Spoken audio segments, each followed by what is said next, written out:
The Garmin Edge 1030. Should you buy it? Should you spend the $600 to buy this cycling computer? Let's find out.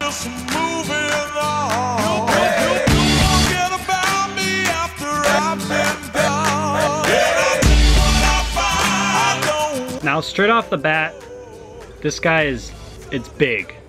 It has giant bezels, which I don't know if cycling fans are into bezel-less phones, you know, the iPhone 10, etc. But this is not the best design in the world when it comes to modern technology. Now, one thing I do like is the bigger screen. Some people would say, you know, it's way too big, it's like an iPad for your bike, but I have gotten used to it. I came from the Garmin A10, and you know, to have a bigger screen is really nice. You can just look down and see, you know, your power in big numbers, but also have, you know, your speed, your average power, your time, your cadence, your distance, all there right in front of you, and they're all like decent sized, versus the A10 where they're, you know, very tiny, and sometimes if you just glance down really quick, you can't see it. Where on this device, you can see it all. Now, one thing I'll say is, coming from the Garmin 810, the buttons on there felt really good, specifically the side button. And this button on the Garmin 1030, it feels kind of cheap. It feels not super clicky, and it feels like after a while it's gonna wear down and you're not gonna be able to press it as easily. Now, that being said, the two bottom buttons are really solid. You know, they're very clicky, they stay in place, they don't move around as much, but I really do not like the placement of them. So when this device is on my bike, out in front of my handlebars, you know, when I'm in the middle of an interval doing 400 watts, it's kind of hard to press the lap button, whereas the Garmin 1000 or all the other Garmins, the buttons are on the top or on the side. It just makes it a lot easier to access versus on the side where they're crammed in between your handlebars. Now, yeah, it is a sleek design when you're looking at it like this, but when it's on your handlebars, it's just not great. The next thing I'll talk about is the charging port. So it just has a little plastic piece that goes over there. There's a little rubber section to keep it, you know, water out of there. And so far, I've ridden in pretty decent rainstorms and not had a problem. And that goes for all the Garmin devices I've used. I've never had a problem with water damage or anything.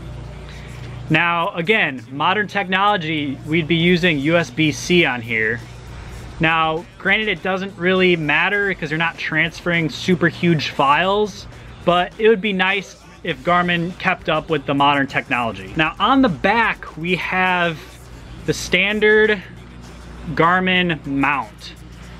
Now, I've had some bad experiences with my A10 where these clips broke off, and I had to buy a third-party solution to glue on there to make sure these mounts, you know, so I could still use the device, because it was just the plastic that broke off. So be careful, don't drop it, because these will break. And what's interesting about the 1030 is there's an external battery pack. Now, I'll get into the battery life a little bit later in this video, but the battery pack actually doubles your battery life. So if you're out doing some epic journey where you're not gonna have access to charge your Garmin, this might be the device for you, because we can have up to 40 hours of battery life, they claim. And I would stand behind that. That's fairly accurate. And last but not least, we have the little area for the memory card. So you can add a memory card there so you can have more storage. I don't really use it right now. I just, you know, delete my files. Now let's get into the software. So to turn on the device, you just press the button on the side and it powers up. Tells you your battery percentage right when you boot up. So right now I'm at 98%, and you have the regular Garmin logo.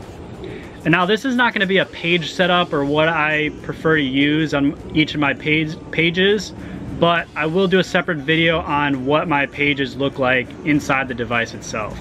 Now, Garmin has always, in my opinion, struggled with the software.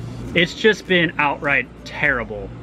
And this device is, you know, it's getting better definitely, but there's still a lot of issues with it in my opinion. Now, they are going with the standard design of pulling down the screen to access some of your settings. And right off the bat, when you pull down the screen, you'll have access to your profile, your settings, your battery life, your GPS, the screen brightness, your sensors, and if your phone is connected via Bluetooth or not. And then you can also switch through a number of pages for, you know, Strava, your notifications. If you're connected via your phone, it will do, you know, messages and calls. It'll show you on the device who's calling you. And one thing I really like about this is the auto brightness. So my Garmin 810 did not have this, but it's really convenient if you're, you know, on a sunny day like this, the brightness will turn way down. But if I went through a tunnel or whatever, brightness would go up so I could still see my screen. I really, really like that feature. Now, one thing that kind of annoys me about this device is, so on your main screen, you have access to your navigation, training, history, and my stats. So if you go to history, I like to just delete my rides. So, you know, I have this weird suspicion that if you have a bunch of rides, sometimes your device freezes. So I like to delete them every week or so. Now on my 810, it was possible to delete all and just, you know, 2 button clicks and you're done. On this, they took that away. So now you press the trash can and you have to select each ride by itself to delete it. Now this takes an extra, I don't know, 5 minutes, but it would have been an easy software add to just add a delete all button. Why Garmin took this away, I don't know, but please add it back in the next software update. One thing I do like is the My Stats section. So it's right on the home page, just hit My Stats and it'll tell you, you know, your VO2 max, your training load over the last 7 days, if you need to recover or not, if you have that enabled, and then your FTP. So I feel like it's nice to just have that right off the bat and just see like kind of where you're at. Just a very easygoing training plan thing. It's not super accurate. Like some days after a hard ride, it'll say I need to recover for 48 hours. I don't think that's super, you know, correct. But that being said, take it for what it's worth and use it as you wish. Now I'm not gonna go into all the details of all the settings in this Garmin, but you can look that up online. There's a ton of cool features like group track and, you know, your training workouts, your navigation.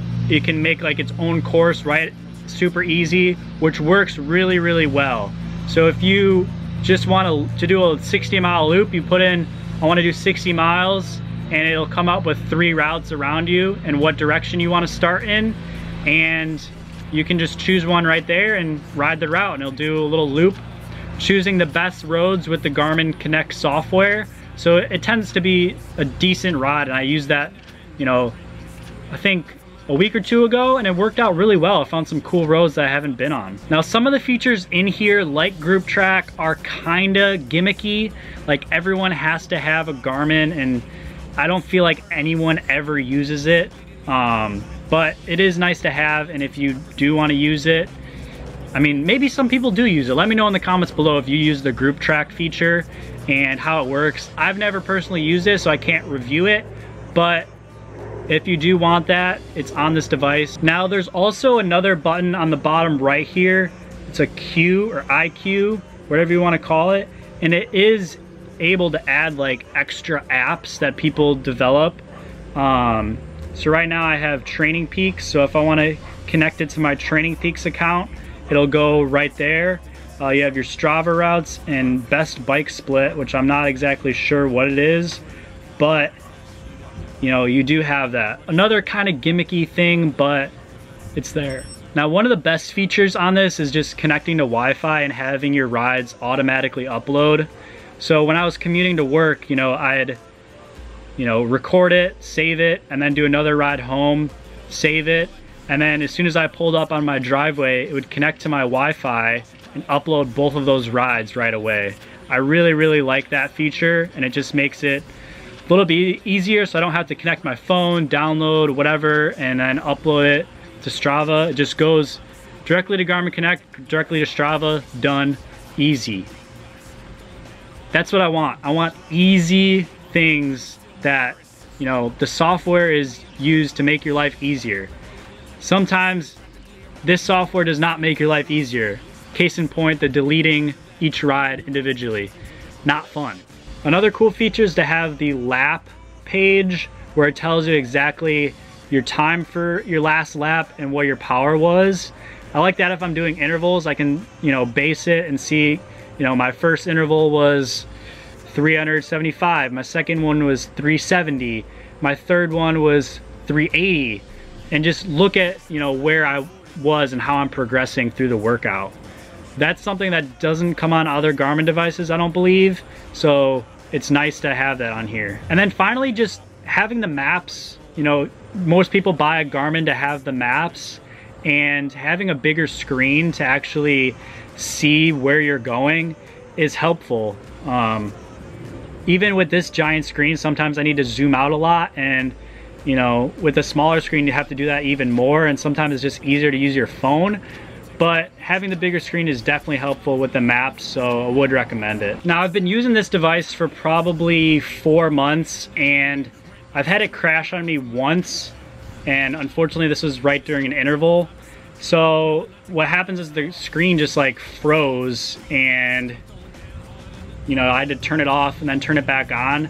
Luckily, my ride previously from it freezing was still there, so I was able to just restart it, and I lost like 2 or 3 miles. But if I didn't like make sure and watch it that it was still moving, that, you know, I would have lost that whole ride. So, you know, pay attention to that. It's another thing with the software that Garmin just needs to work on. Like, if you're working on your computer and it just, you know, freezes, that's like, you're gonna be like, what the heck? I mean, I'm, you know, in the middle of this project, in the middle of this paper I'm writing or whatever, and Microsoft Word just freezes. Like, that doesn't happen, and it should have, you know, Garmin needs to work on their software, because that's just, it should not happen. You're in the middle of a workout, you should not have to worry about your Garmin, which you paid $600 for, freezing in the middle and you losing potentially your whole ride. Now, the last piece of software that I really like is just being able to tap the screen and seeing your battery percentage, the temperature outside, and what time it is. That's really nice, so I don't have to have the time on my screen, and you know, I can see it in big numbers, what time it is, what temperature it is, and how much power I have left. And as far as battery power goes, I've had great experience. I usually only charge this guy maybe once a week, and I'm riding, you know, 15 hours a week or so. If I did anything more than that, I'd probably charge it twice. So it really is good battery life, and like I said, you have that battery pack to, you know, double your battery life, and that's something to look out for if you're doing a longer ride. Again, I'm not sure how it works with the clips. If you break the clips, can you use the battery pack still? I don't know. So let me know in the comments below if that's possible. Another thing that Garmin removed, which is just blows my mind, is the auto power off function. So right now, if you just leave your Garmin, it'll go into sleep mode, and my 810, if I left it on, it would just power off, you know, after 10 minutes or so, and then I'd be ready to go in the morning. With this one, if it goes into sleep mode, if I forget to turn it off, it just, you know, drains all the battery. Like, I got up one morning to do a 100-mile ride, and you know, I was at 10% battery. It's like, come on. So I don't know why they removed that. Again, just another thing that would have been easily, you know, you could easily add it. And I hope they update that in a software update, because that's just, you know, one thing. If you're leaving your Garmin on, it should turn off, not go into sleep mode. Another thing with the battery is it does have a battery save feature. So when I started that, 100-mile ride, I was only at 20% because I was only able to charge it for like 30 minutes. And I used the battery save mode. And what that does, it just turns your screen off and just records in the background. You don't get to see anything, but it still records your ride, your power, your speed, all that.